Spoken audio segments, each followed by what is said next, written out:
Bonsoir madame, bonsoir Mayotte, bonsoir les Mahorais. Merci d'avoir accepté notre invitation. Alors, première question, est-ce que vous êtes là pour la campagne de Madame Marine Le Pen? Écoutez, avant de vous répondre, je souhaiterais quand même dire que j'ai un sentiment fort pour la famille de monsieur Soufou Mbaïdi qui a été lâchement assassiné vendredi, ainsi que pour toutes les familles de victimes qui ont été assassinées, particulièrement les parents d'élèves, des élèves abattus, trucidés, exécutés au mois d'avril, et encore pour les maires de Koungou et de Ouangani, qui eux aussi ont été victimes de lâches attentats de criminels, et le tout dans l'indifférence la plus totale au sein du gouvernement et au sommet de l'État.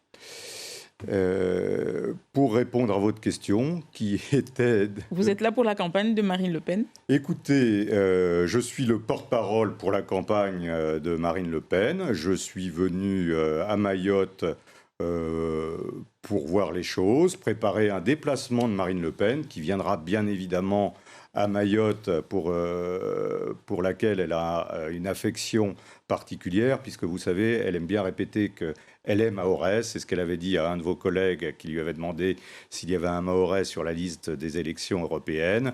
Et puis Marine Le Pen est, je pense, la seule personnalité politique d'envergure nationale qui n'attend pas le dernier moment et les élections pour s'intéresser et parler de Mayotte. Elle le fait régulièrement à l'Assemblée nationale. Elle siège au sein de la Commission des Affaires étrangères. Elle a eu à s'exprimer sur les relations entre la France et les Comores, en privilégiant bien entendu Mayotte. Elle a déposé une proposition de loi sur la sécurité à Mayotte. Et puis dès qu'elle le peut, dans les médias nationaux, elle s'exprime pour attirer l'attention de tous nos compatriotes sur ce que vous vivez ici. Mais justement... dont je dois dire que depuis que je suis là, je constate que c'est pire que ce qu'on peut imaginer lorsque l'on voit ça de Paris. Justement, André Rouget, vous avez sillonné l'île depuis samedi. Vous avez rencontré des personnes qui vous ont parlé de la situation au quotidien, l'insécurité, l'immigration. On sait que ce sont là des thèmes que porte le Rassemblement national. Mais jusqu'à présent, on ne trouve pas de solution pérenne à ces deux problématiques-là notamment. Qu'est-ce que vous proposez, vous, au sein du RN ? S'agissant de l'immigration, Marine Le Pen a présenté il y a de ça environ un mois un projet de loi concernant l'immigration qu'elle soumettra au référendum du peuple français, de tout le peuple français, c'est-à-dire les Français d'outre-mer compris, donc les Mahorais seront consultés. Dans ce texte de loi, il y a 4 mesures principales.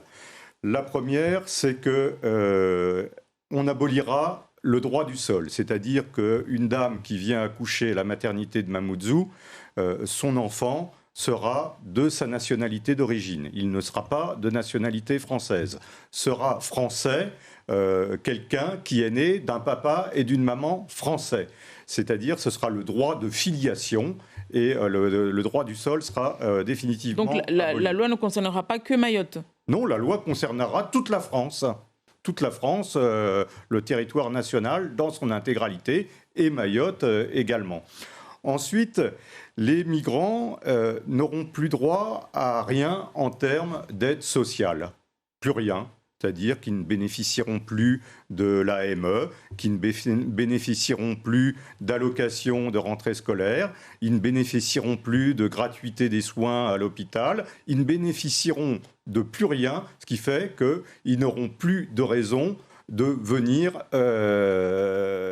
ici, sur notre territoire national en France.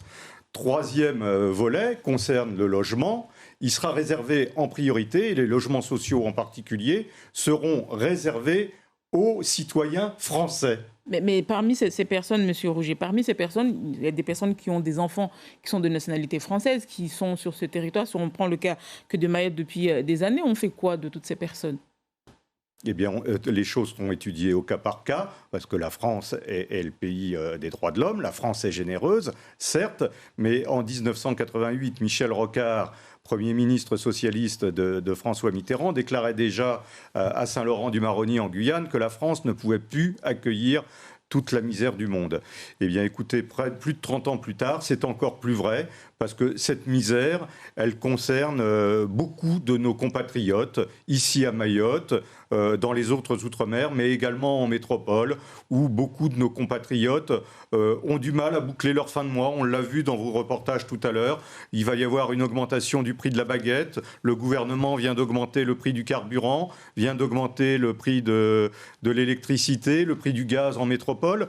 Il y a des gens très modestes qui vivent avec des revenus très bas, sous le seuil de pauvreté, qui bénéficient d'une retraite de quelques centaines d'euros seulement, qui vivent avec le SMIC et qui se retrouvent à la fin du mois avec 30, 20, 10 euros dont ils ne savent pas s'ils vont les consacrer à mettre de l'essence dans leur véhicule ou à se nourrir.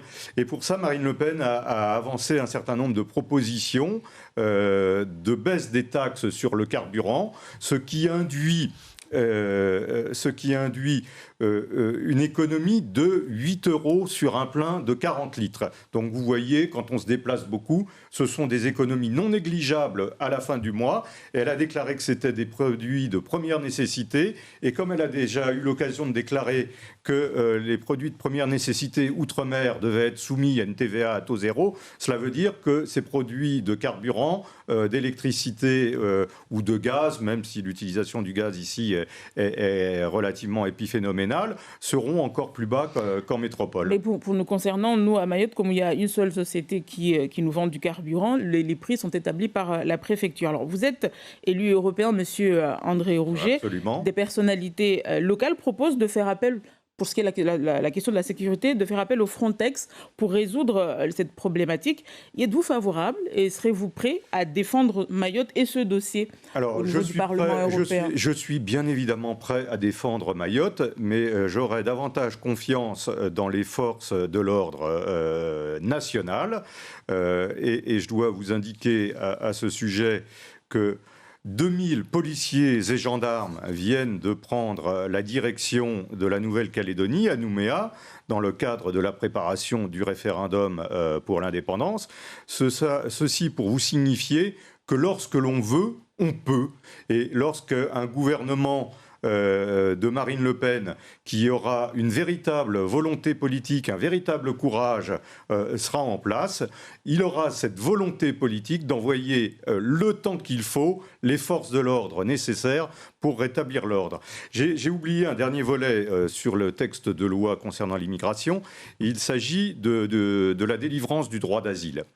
Aujourd'hui, le droit d'asile est délivré dans les préfectures. Ça veut dire qu'un ressortissant d'un pays étranger arrive sur le territoire national, demande son droit d'asile à la préfecture et l'obtient ou l'obtient pas. Et dans 90%, s'il ne l'obtient pas, il reste sur le territoire en tant que clandestin. Désormais, lorsque Marine Le Pen sera présidente de la République, le droit d'asile sera délivré dans les ambassades et les consulats de France à l'étranger. Ce qui fait que les gens ayant droit à l'asile récupéreront la délivrance du droit d'asile avant de venir sur le territoire français. Mais on fait quoi des personnes qui rentrent, vous le savez, qui rentrent à Mayotte par les embarcations qu'on appelle Kwassa et qui demandent l'asile une fois à Mayotte ? Eh ben, on les reconduit à la frontière et puis on les reconduit de façon un peu ferme en faisant appel à des Même bâtiments... ceux qui sont inexpulsables ? En faisant... Il n'y a pas de gens qui sont inexpulsables, madame.